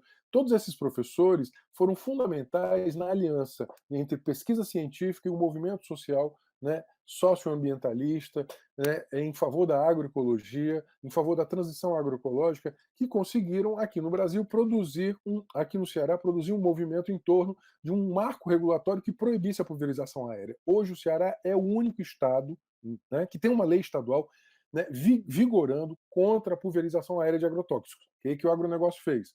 Eles perderam no parlamento, eles fazem ainda o pânico na mídia. Se você colocar aí, tem um determinado colunista que todo dia, né, ele vai falar mal da nossa lei, mas eles foram para os tribunais. Então o Sindicato da Aviação Agrícola entrou contra a lei, né, o ex-partido do Bolsonaro entrou contra a lei, a Federação da Agricultura entrou contra a lei e a Confederação Nacional da Agricultura e a Federação Nacional dos Produtores de Soja entraram contra a lei no STF. A Procuradora-Geral da República anterior era favorável à nossa lei. Este procurador, apontado por Bolsonaro, deu um parecer contrário à lei em favor do agronegócio. Nós precisamos do Greenpeace. Nós precisamos do Greenpeace que ele se habilite lá no processo como amicus curiae. Então eu queria fazer esse pedido a vocês, como voluntários do Greenpeace, que eu não sei como é que é do ponto de vista jurídico, como é que é a representação lá em Brasília, se há uma assessoria jurídica junto ao STF, mas era muito importante que vocês ingressassem na ação também como amigos da corte. A Mirna, que é minha colega advogada, né, sabe o que é isso? É uma parte interessada que vai contribuir no processo. O amicus curiae, né? O amigo da corte ou o amigo da causa.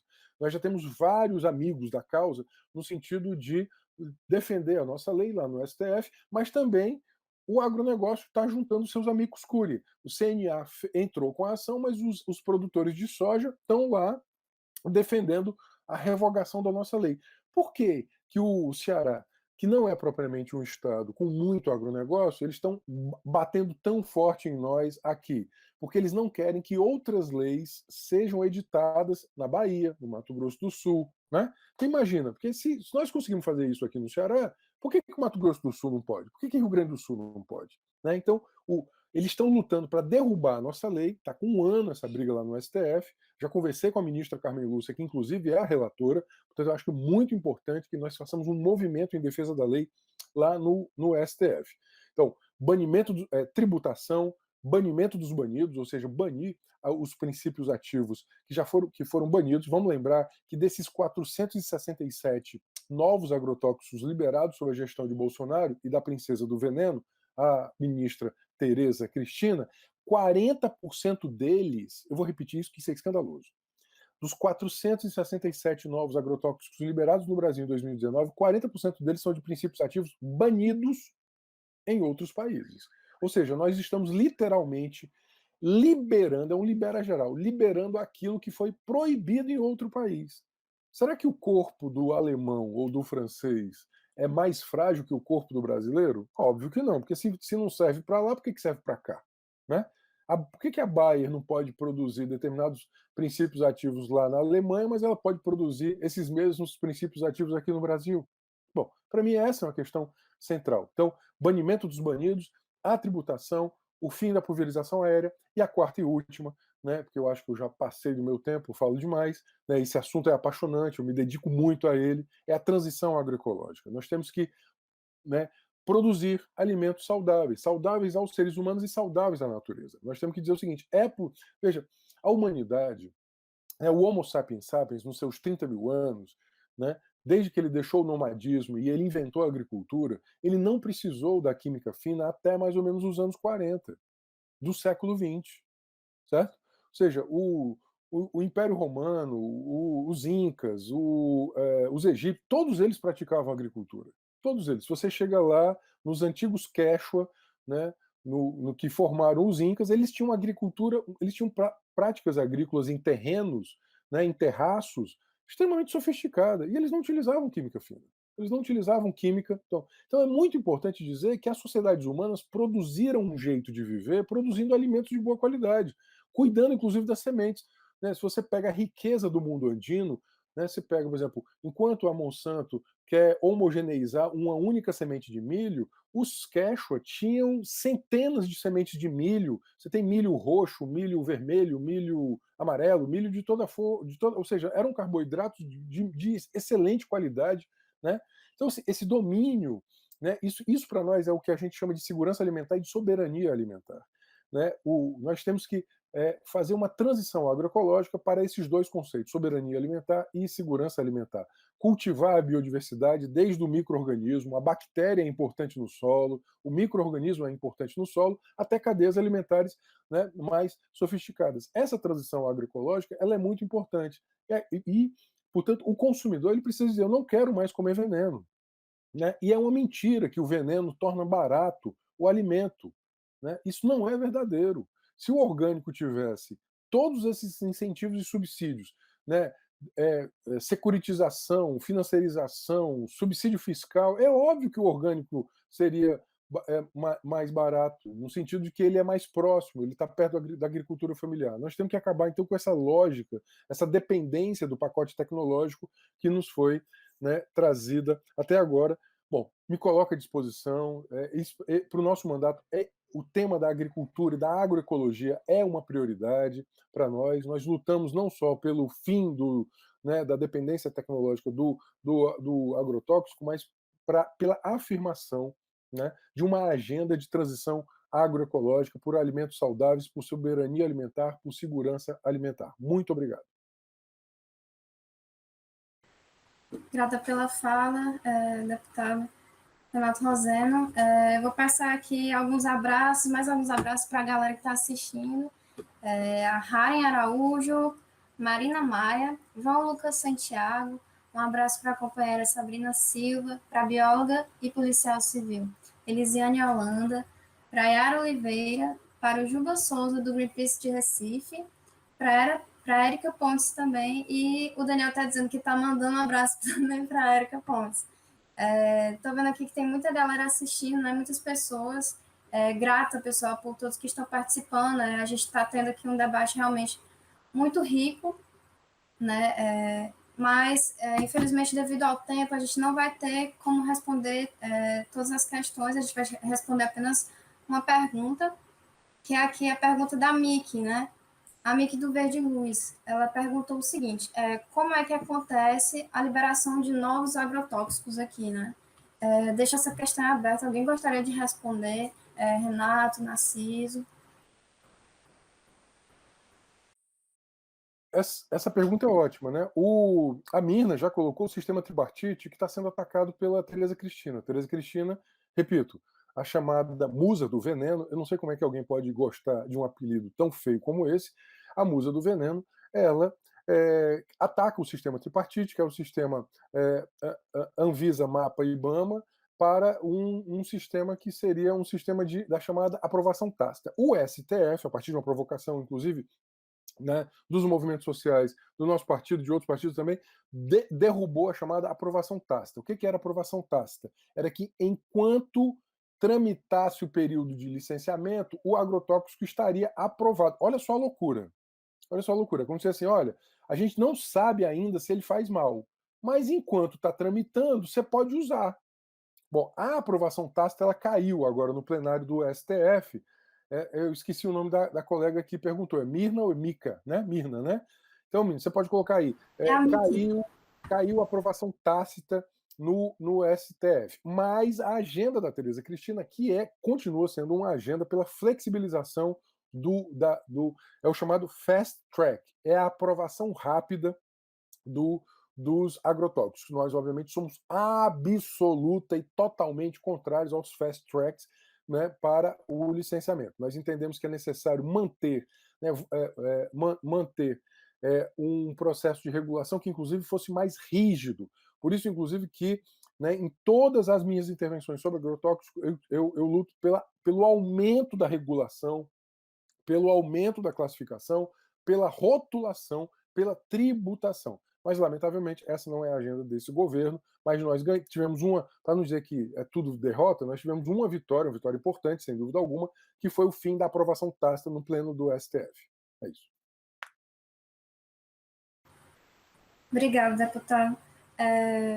Gente, antes de finalizar aqui, a gente já está nos finalmente, vou mandar mais abraços, né, os abraços finais para o Márcio Renan, para o pessoal do Café Literário Pub, para a Antoniélia Ribeiro, a Neuza Miranda e são essa galera aqui.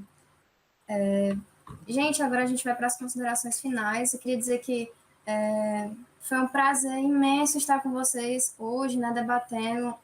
Assim como o Renato falou no início, né, quero também mandar um abraço tanto para as pessoas que estão assistindo, quanto um abraço para a Mirna, para o Narciso, para o Renato, para a Vanessa. Grata, foi uma honra estar aqui participando com vocês. E vocês têm um minutinho também para falar, né, das suas considerações finais. Seguindo a sequência, Vanessa, para falar, por favor.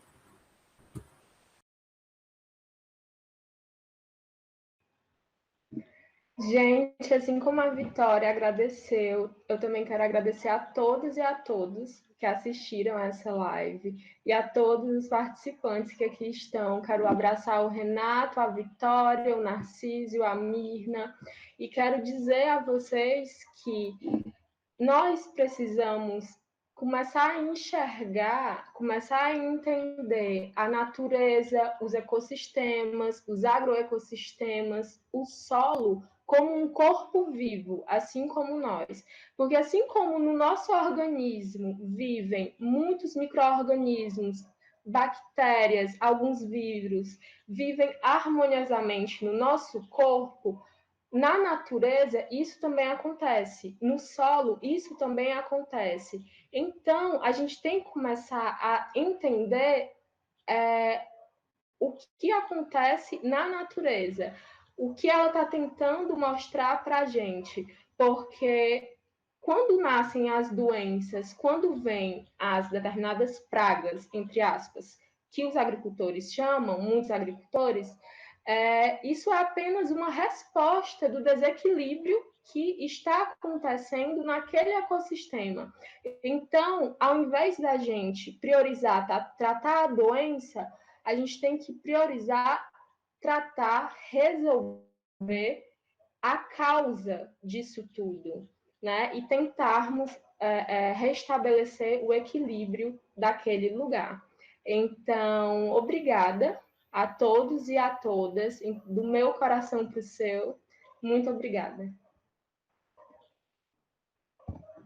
Seguindo a sequência, as considerações finais do Narciso. Muito boa essa nossa conversa aqui, esse debate, eu gostei demais. E um abraço, né, para ti, Vitória, obrigado pelo convite, um abraço para a Mirna, para a Vanessa, para o Renato, vamos fazer mais desses, né, divulgar esses conhecimentos tão importantes para as populações, para as comunidades rurais, fazer que essas informações cheguem cada vez melhor e de forma o mais entendível possível para que os agricultores e agricultores entrem nessa ideia da transição agroecológica, né, que a gente possa fazer essa construção coletiva de um mundo melhor para que seja banido, né, os venenos, os agrotóxicos e todos esses produtos e essas ideias que tão deletério, tão mal fazem às pessoas e ao planeta, né? Como está havendo aí essa situação de desequilíbrio e por conta disso a Covid, essas doenças e outras mais que tem na natureza humana, como o machismo, né? A gente tem trabalhado muito na agroecologia a ideia de contra o veneno do machismo, mulheres na agroecologia. Então, é evidenciar as possibilidades de cura, de abraço, de atenção, de intenção, de melhorar através de uma transformação, de uma transição para estados, né, cada vez mais elevados de consciência e de ação, para que a gente tenha uma vida plena e de abundância para todos. Muito obrigado, um grande abraço para todos. Obrigado, Narciso. Seguindo a sequência, a companheira Mirna. Pessoal, muito obrigada pela presença de todo mundo. Adorei conhecer o Narciso, o Renato, a Vanessa, a Vitória. Não conhecia vocês, fiquei muito feliz, vocês são maravilhosos, né? Aprendi muito aqui hoje e tenho certeza que todo mundo que estava assistindo aprendeu bastante.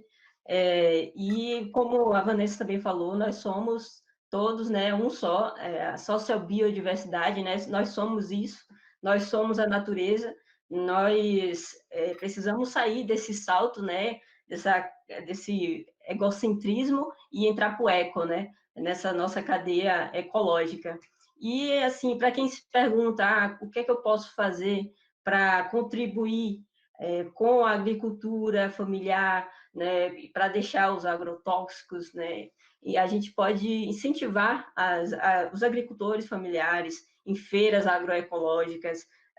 Em Salvador tem muitas feiras agroecológicas, procurem vocês onde vocês estiverem, né, incentivar essa produção, é muito importante.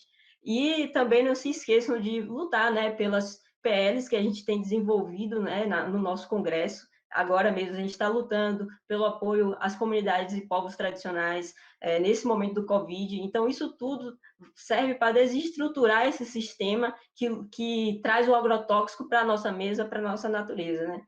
Então, muito obrigada por tudo e espero que a gente saia daqui hoje com novos pensamentos e novas atividades. Abraço. Grata, Mirna. Agora passando a voz para o deputado Renato. Gente, assim, eu queria agradecer mais uma vez e dizer que a luta contra o agrotóxico ela é muito parecida hoje com a luta contra a indústria do tabagismo nos anos 70. Lá atrás, a indústria do cigarro, ela dizia que o cigarro fazia bem. Inclusive tinha médico que dizia isso. Lá atrás, nos anos 20, inclusive quem tinha asma fumava, tinha propaganda, né, e tal. Passou muito tempo para as pessoas entenderem que o cigarro fazia mal para a saúde. Hoje, a nossa luta contra a indústria do agrotóxico ela é muito parecida na luta contra a indústria do tabaco. Ela é muito parecida. Tanto é que demorou muito para acabar com a publicidade do cigarro, depois para elevar a tributação e tal, mas essa luta tem que ser feita. Agora, o agronegócio total como modelo, hoje, ele só pode ser entendido se você pensar soja, banco. É isso. Né? Antigamente, o grande latifundiário era aquele cara que usava chapéu, andava num cavalo, né? Rico e tal. Esse cara não existe mais, não. Existe o IUP com um terno italiano que ele joga na bolsa através do laptop dele, que ele está negociando com Bolsa de Londres, São Paulo e tal. Nós temos que entender, então, essa mecânica do agronegócio, que o cara não paga imposto de renda, ele não paga ICMS, ele não paga IPI. E ele emite título de cada operação que ele faz. Portanto, além da luta contra essa indústria, digamos, da morte, que é a indústria do veneno, que produz câncer, porque quem vai pagar o tratamento de câncer é o SUS. Você tem um outro problema, que é esse problema assim, da destruição da economia. Né? Por isso que é tão mais importante comprar do pequeno, da agricultura familiar, da produção próxima, né? Daquele que está perto de você, do pequeno sítio. Isso é super importante, porque é esse que ele vai fazer essa transição agroecológica, que não é só plantar sem veneno, é plantar sem veneno, é produzir de maneira mais justa, com relações mais equitativas, relações de gênero equitativas, relações sociais equitativas e, né, uma produção de alimentos que de fato não produza dor e sofrimento. Muito obrigado, repito o meu apelo, que o Greenpeace, né, se junte na nossa campanha em defesa da nossa lei lá no STF, ok? Muito importante, vocês têm um peso importante em nível internacional, seria muito importante a participação de vocês lá no STF. Então, boa noite, um beijo no coração. Muito grata, mais uma vez grata a todos. Pessoal, aqui embaixo a gente tem o @ de todos aqui, né?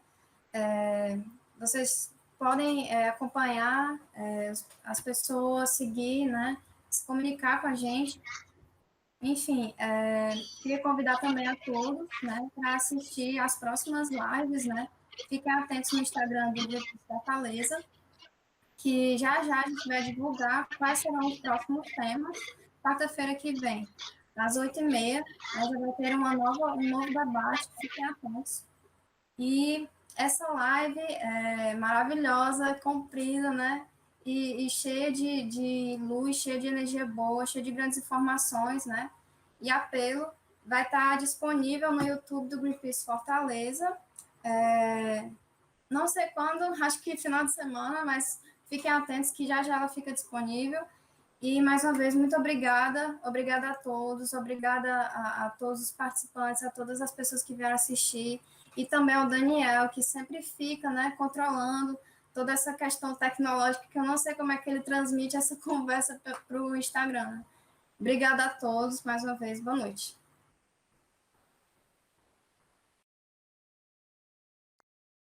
A primeira vez que eu vim aqui, eu fiquei impressionado. Eu pensei, nossa, eu tô em Fortaleza mesmo? Toda a biodiversidade dessa área, toda a paisagem que tem aqui, isso tudo é uma raridade na nossa cidade. Meu nome é Gabriel Aguiar, eu sou biólogo e eu estudo esse ecossistema há anos. O que eu posso te falar com certeza é que Fortaleza tem belezas naturais que não existem em outros lugares. Belezas como as suas dunas. O que é mais bonito é que em cima das dunas daqui nascem florestas. E é nessas matas que vivem centenas de espécies de plantas e de animais. Algumas delas inclusive existem apenas aqui. Elas são genuinamente cearenses. Uma coisa que provavelmente você não sabe é que as dunas têm um papel essencial no ciclo da água da nossa cidade. Elas absorvem e limpam a água das chuvas como filtros, evitando alagamentos, abastecendo os nossos reservatórios e dando vida ao Rio Cocó. As dunas ajudam em todo o equilíbrio ambiental da cidade.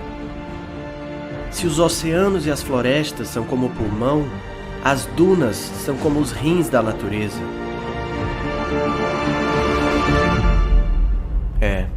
As dunas de Fortaleza são fantásticas.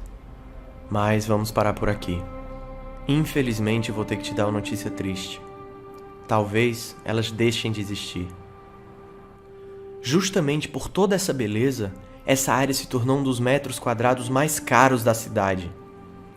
Por isso, empresários milionários querem tirar essa área da gente, da população cearense, removendo as dunas para dar lugar a grandes empreendimentos imobiliários.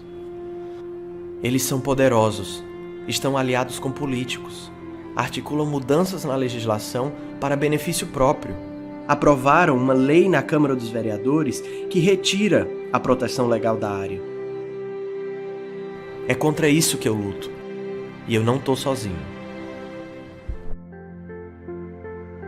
Eu sou o Bruno, sou biólogo e vou usar a ciência para proteger as dunas. O meu nome é Bia, sou advogada e vou usar o direito para proteger as dunas de Fortaleza. Eu sou o Daniel e como ambientalista eu quero trazer você para esta luta. Eu sou Bea estudante de arquitetura e urbanismo e sei da importância das dunas para a sustentabilidade da cidade. Eu sou Yara, estudante de Direito, e sei que com a lei podemos garantir a preservação das florestas dunares. Meu nome é Rodolfo, eu sou jornalista e vou denunciar qualquer ameaça às dunas. Somos o Fortaleza pelas Dunas, pessoas que se juntaram para salvar as últimas dunas de Fortaleza. Você também acha que as dunas devem ser preservadas? Pense bem, apenas com você nós vamos conseguir.